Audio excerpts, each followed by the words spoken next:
اعوذ باللہ من الشیطان الرجیم بسم اللہ الرحمن الرحیم۔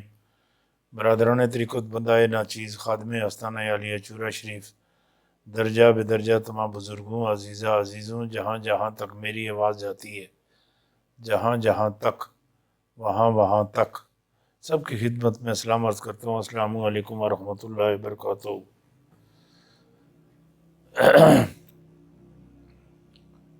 الصلاۃ والسلام علیکہ یا رسول اللہ، الصلاۃ والسلام علیکہ یا رسول اللہ، الصلاۃ والسلام علیکہ یا رسول اللہ، الصلاۃ والسلام علیکہ یا رسول اللہ، یا حبیب اللہ یا رسول اللہ، یا حبیب اللہ یا رسول اللہ۔ امداد کن درد نشاد کن یا غوث العظم دستگیر، المدد المدد یا غوث العظم المدد، المدد المدد یا غوث العظم المدد، المدد المدد یا غوث العظم المدد، المدد المدد یا غوث العظم المدد، المدد المدد یا غوث العظم المدد۔ دوستان محترم، سب سے بڑی بات یہ ہے کہ آج تاریخ ہے 27 جنوری، 5 فروری بروز جمعہ، جمعہ مبارک شریف اور محفل 11ویں شریف ہے۔ بعد نماز مغرب تو لے کے رات 9:30 بجے تک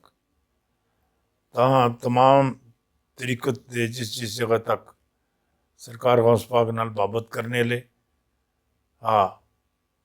سرکار غوث پاک نال محبت کرنے لے، انہوں نال عقیدت رکھنے لے، ٹھیک ہے، انہوں سارے میں دل نال دعوت دینا، سارے محفل 11ویں شریف شرکت کرنی ہے اور بیان بھی سننا اور پیشن گوئیاں بھی سننی ہیں، اور غزوہ ہند کے حوالے نال بہت ساریاں معاملات بھی ہونے۔ اور میں تمہیں ایک گل دساں، بندہ جسلے زمین واندا نا انج کر کے زمین واندا انج زمین واندا، پہلے ایک حل آندا ہے، پھر اس تو بعد دوسرا لاندا ہے، پھر اس تو بعد تیسرا حل آندا ہے، پھر تکنا 3 حل آ کے زمین تیار ہوئی یا نہیں ہوئی۔ اگر وہ سمجھے کہ زمین ہے تیار نہیں ہوئی، ایک حل اور لا چھوڑنا ہے، 4 حل ہو جاندے ہیں، ورنہ حل زمین ہستے 3 ہی ہوندے۔ چوتھا حل جڑا ہوندا وہ رائی ہستے ہوندا، رائی ہستے دانے ران ہستے، اور جسلے 4 حل لا چھوڑنا پھر تکنا زمین تیار ہے جی، پھر وتر دکھنا ہے، وتر مطلب ہے زمین اندر وتر ہے، زمین اندر مٹی اندر مطلب ہے نمی ہے۔ اگر وہ سمجھے کہ زمین اندر وتر ہے تو پھر وہ انج کر کے دانے رہندا ہے، دانے راہ کے پھر دانے نال پھر حل آندا ہے، پھر وہ مکئی گڑنا ہے، مکئی گڑنا ہے، جسلے مکئی گڑیا جاندی ہے اس تو بعد وہ پھر اللہ تے چھوڑ دینا ہے۔ پر اس دے درمیان ایک چیز بڑی اچھی ہے، اس دے درمیان جلے وہ دانے شانے واہ وو کے راہ رو کے زمین بھی مکس کر کے اس دے بعد اللہ اور بندے دے درمیان بڑا بڑا ایک رابطہ ہے، ایک سلسلہ ہے۔ وہ سلسلہ یہ ہے گا کہ جسلے دانے راہ کے مکس کر کے تو تکو کچھ دانے باہر رہ جاندے ہیں، انہوں نے یا ککڑ کھاندے چگنے یا کبوتر چک جاندے ہیں، یا کوئی کوے شوے بھی اور بھی کوئی چیزاں اس نے چگ جاندیاں، تو جیڑا دانا جناب زمین اندر چلا جاندہ وہ بن جاندہ ہے پودا، وہ اعلیٰ ظرف بن جاندہ ہے، پودا بن جاندہ ہے، اور جڑے باہر رہندے ہیں انہوں نے جناب ککڑ تے کبوتر تے کوے کھا جاندے ہیں۔ ہن جیڑا بندہ زمین نال زمین ہو جاوے، مٹی نال مٹی ہو جاوے، جھک جاوے، جو اعلیٰ ظرف ہوتے ہیں ہمیشہ جھک کر ملا کرتے ہیں، سرائی سرے نگو ہو کر بھرا کرتی ہے پیمانہ۔ مطلب سرائی جتنی دیری تانی تسی ٹیڑا نہ کر سو گلاس ہی پانی نہیں جان لگا، جنی دیری تانی تسی گلاس نو ٹیڑا نہ کر سو تو پانی اندر نہیں جان لگا۔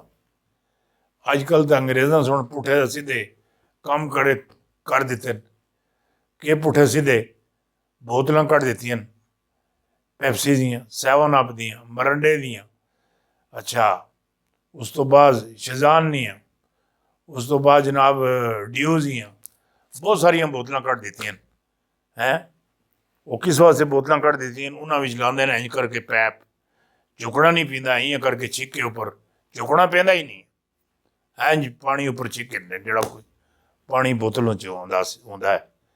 ਉਸ ਤੋਂ ਬਾਅਦ ਪਹਿਲੇ ਲੋਕ ਪੀਂਦੇ ਸਨ ਸ਼ੱਕਰ ਕੋਲਾ ਸ਼ਰਬਤ ਹੁੰਦਾ ਸੀ ਗਰਮੀਆਂ ਵਿੱਚ, ਅੱਗੇ ਗਰਮੀਆਂ ਆ ਰਹੀਆਂ ਨਾ ਸਰਦੀਆਂ, ਸ਼ੱਕਰ ਕੋਲਾ ਦਾ ਸ਼ਰਬਤ ਪੀਂਦੇ ਸਨ। ਸ਼ੱਕਰ ਕੋਲਾ ਛੋੜ ਕੇ ਉਹਨਾਂ ਕੁੱਕੂ ਕੋਲਾ ਬਣਾ ਛੋੜਿਆ ਹੈ, ਅਤੇ ਨਾਲ ਉਸ ਵਿੱਚ ਕੁਝ ਐਸੀ ਚੀਜ਼ ਪਾ ਕੇ ਨਾ, ਥੋੜ੍ਹੀ ਗੈਸ ਸ਼ੈਸ ਇਨੋ ਸ਼ੀਨੋ ਪਾ ਕੇ, ਕੁਝ ਹੋਰ ਚੀਜ਼ਾਂ ਪਾ ਕੇ, ਅਤੇ ਉਹਨਾਂ ਜਨਾਬ ਕੀ ਕਰ ਦਿੱਤਾ, ਬਣਾ ਦਿੱਤੀ ਕੋਕੋ ਕੋਲਾ ਜਾਂ ਪੈਪਸੀ ਕੋਲਾ। ਇਹ ਤਾਂ ਹਾਜ਼ਮ ਵੀ ਕਰਦੀ ਹੈ, ਹਾਜ਼ਮਾ ਠੀਕ ਕਰਦੀ ਹੈ। ਲੋਕ ਤਾਂ ਇਹ ਗੱਲ ਚਾਹੁੰਦੇ ਨਾ ਹਰ ਚੀਜ਼ ਈਜ਼ੀ ਲੱਭੇ, ਫੋਨ ਵੀ ਪੈਸੇ ਵੀ ਈਜ਼ੀ ਲੋੜ ਆਵਣ ਹੈ। ਉਹ ਮੈਨੂੰ ਇੱਕ ਬੰਦਾ ਮੈਨੂੰ ਇਹ ਗੱਲ ਆਖਣਾ ਕਿ ਪਿੰਜਰ ਸਾਹਿਬ ਇੱਕ ਗੱਲ ਦੱਸੋ, ਤੁਸੀਂ ਬਾਜ਼ ਦਫਾ ਇਹ ਬਿਆਨ ਕਰਦੇ ਹੋ ਕਿ ਜਿਸਲੇ ਜਨਾਜ਼ਾ ਪੜ੍ਹਾਉਣ ਹੁੰਦਾ, ਜਨਾਜ਼ੇ ਤੋਂ ਬਾਅਦ ਹੈ, ਜਨਾਜ਼ੇ ਤੋਂ ਬਾਅਦ ਦੁਆ ਕੀਤੀ ਜਾਂਦੀ ਤਾਂ ਬੰਦੇ ਦੀ ਬਖਸ਼ਿਸ਼ ਹੋ ਜਾਂਦੀ ਹੈ। ਪਰ ਇਹ ਜਨਾਜ਼ਾ ਪੜ੍ਹ ਦਿੱਤਾ, ਕਬਰ ਵੀ ਲਾ ਦਿੱਤਾ, ਕੰਮ ਖਤਮ ਹੋ ਗਿਆ, ਗੁੱਥੀ ਬੰਦ ਹੋ ਗਈ, ਤੇ ਫਿਰ ਹੀ ਕਿੱਥੋਂ ਮਾਫੀ ਤਾਂ ਮੁਫਤੀ ਫਿਰ ਹੀ ਕਿੱਥੋਂ ਹੁੰਦੀ ਹੈ। ਉਹ ਮੈਂ ਆਖਿਆ ਅੱਲਾ ਦੇ ਬੰਦਿਆ, ਖੁਦਾ ਦਾ ਖੌਫ ਖਾ। ਜਿਸਲੇ ਜਨਾਜ਼ਾ ਪੜ੍ਹ ਦਿੱਤਾ ਜਾਂਦਾ, ਕਬਰ ਹੀ ਲਾ ਦਿੱਤਾ ਜਾਂਦਾ, ਉਸ ਤੋਂ ਬਾਅਦ ਕੁੱਲੋ ਸ਼ਰੀਫ ਹੁੰਦੇ ਨੇ, ਉਸ ਤੋਂ ਬਾਅਦ 20ਵੇਂ ਦੀ ਦੁਆ ਹੁੰਦੀ, ਚਿਲਮ ਦੀ ਦੁਆ ਹੁੰਦੀ, ਉਸ ਦਾ ਸਵਾਬ ਕਬਰ ਵਾਲੇ ਨੂੰ ਲੱਭਣਾ ਹੈ। ਕਹਿਣਾ ਜੀ ਪੀਰ ਸਾਹਿਬ ਅਜੀਬ ਗੱਲਾਂ ਕਰਦੇ ਹੋ ਜੀ, ਅੱਲਾ ਲਿਓ ਹੈ, ਦਫਨਾ ਦਿੱਤਾ, ਅਮਾਲਾਂ ਦੀਆਂ ਗੁੱਥੀਆਂ ਬੰਦ ਹੋ ਗਈਆਂ, ਤੇ ਫਿਰ ਕਿੱਥੋਂ ਸਿਸਟਮ ਬਣਦਾ। ਮੈਂ ਆਖਿਆ ਤੈਨੂੰ ਕੋਈ ਸ਼ੂਰ ਹੋਵੇ, ਤੂੰ ਕੋਈ ਕਿਤਾਬ ਪੜ੍ਹੀ ਦੀ ਹੋਵੇ, ਕੋਈ ਰਟਾਈਆਂ ਕੋਈ ਲਿਆ ਦਾ ਹੋਵੇ, ਤਾਂ ਫਿਰ ਤਾਂ ਗੱਲ ਬਣਦੀ।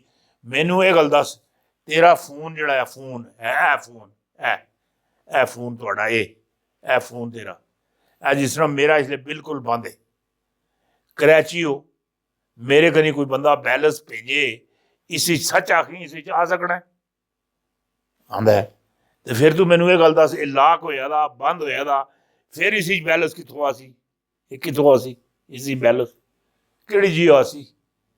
ਕਹਿੰਦੇ ਜੀ ਬੰਦ ਫੋਨ ਵਿੱਚ ਬੈਲੈਂਸ ਆ ਰਹਿੰਦਾ।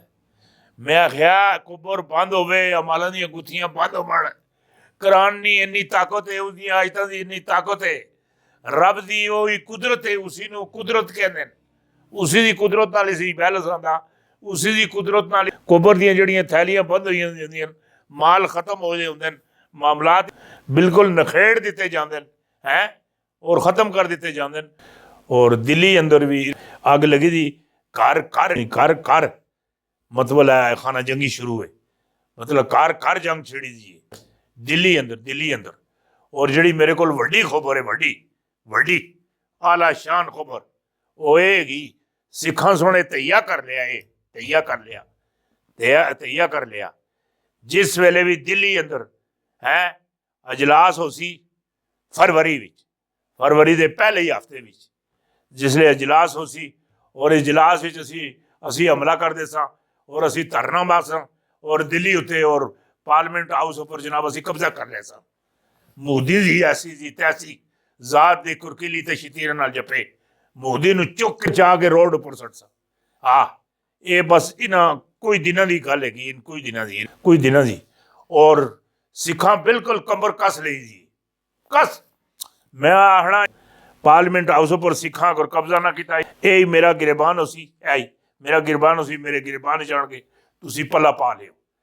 ਸਿੱਖ ਨਹੀਂ ਛੋੜਦੇ।